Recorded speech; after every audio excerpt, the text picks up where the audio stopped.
नमस्कार, खास मुलाकात में आपका स्वागत है। आज की बातचीत हमारी हो रही है गुजरात के मुख्यमंत्री नरेंद्र मोदी से।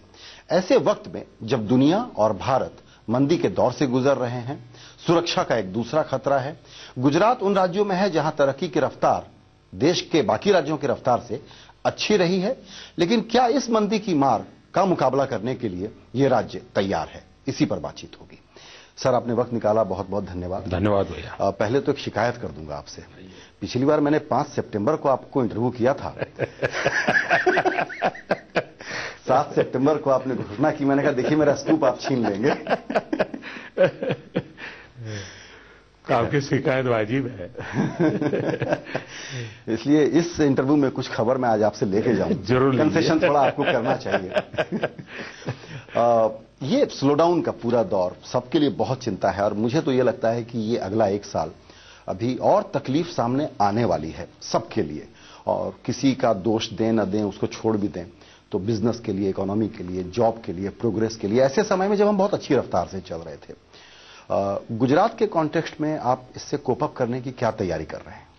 पहली बात यह है कि हमारे देश में प्रधानमंत्री ने और केंद्र सरकार के कई लोगों ने 3-4 महीने पहले लगातार यही कहते रहे कि नहीं हमें कोई लेना देना नहीं, इससे कुछ हमारा असर नहीं होने वाला है।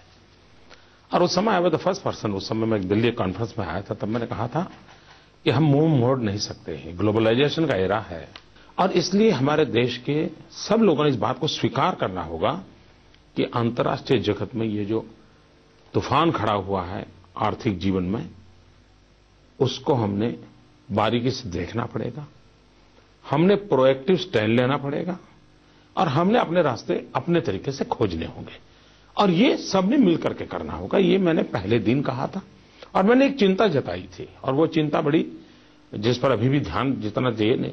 मैंने ये कहा था कि इस रिसेशन का सबसे बड़ा जो हालत है खराब, इस दौर का सबसे बड़ा संकट जो आएगा वो आएगा डर्टी मनी का आएगा।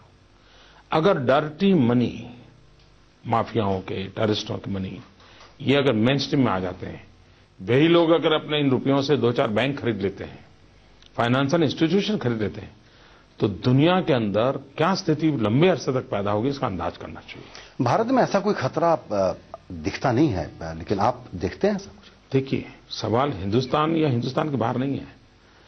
ये अमेरिका भी की कोई बैंक खरीदी जाएगी और इन लोगों के हाथ जाएगी तो इन्फ्लुएंस कभी न कभी होने वाली है। जहां तक गुजरात का सवाल है, आखिरकार दुनिया भर के अंदर ये संकट हुआ है। दुनिया का जो भी उद्योग जगत होगा वो क्या सोचता होगा? सीधा सीधा यही सोचेगा कि भाई मेरा उद्योग चलता रहे। चलाने के लिए क्या चाहिए?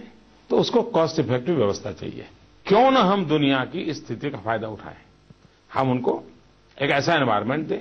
हमारा चीप लेबर अवेलेबल है, हमारे पास ह्यूमन रिसोर्सेज है, वी हैव ए टेक्नोलॉजी, तो हम दुनिया की इस मुसीबत में सहारा बन सकते हैं। लेकिन कॉस्ट इफेक्टिव होने में, माफ करिएगा, कॉस्ट ऑफ मनी सबसे बड़ा संकट है इस वक्त। देखिए, पैसों के कारण कोई काम रुकेगा ऐसी स्थिति नहीं है, ऐसी स्थिति नहीं है। आप पैसे कहां लगाते हो उस पर है।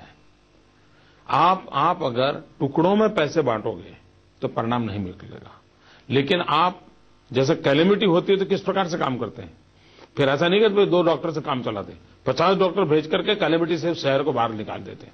आपका अप्रोच वो होना चाहिए। सारी बातें कर करके कम टू द डिसीजन कि हम इंफ्रास्ट्रक्चर के क्षेत्र में प्रोएक्टिव हो जाएंगे। हमारे जितने